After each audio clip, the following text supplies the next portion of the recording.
After 6 days, Jesus took Peter, James, and John, the brother of James, with him. He led them up a high mountain. They were all alone. There in front of them his appearance was changed. His face shone like the sun. His clothes became as white as the light.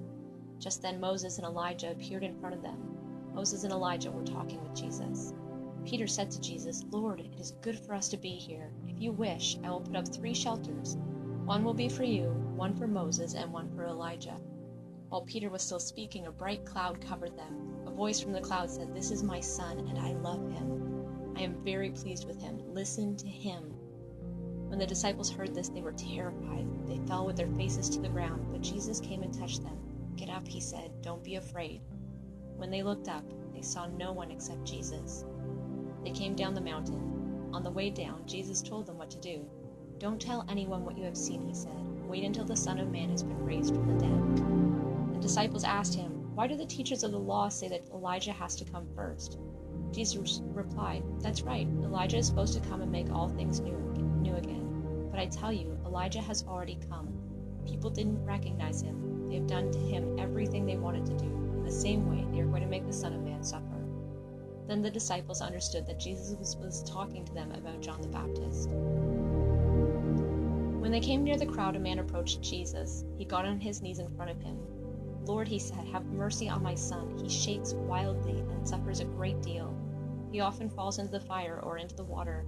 I brought him to your disciples, but they couldn't heal him." "You unbelieving and evil people," Jesus replied. "How long do I have to stay with you? How long do I have to put up with you? Bring the boy here to me." Jesus ordered the demon to leave the boy, and it came out of him. He was healed at that moment.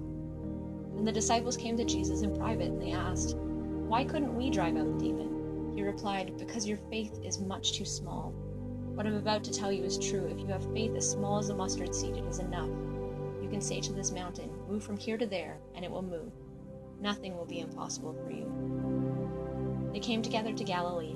Then Jesus said to them, "The Son of Man is going to be handed over to men. They will kill him. On the 3rd day he will rise from the dead." Then the disciples were filled with deep sadness.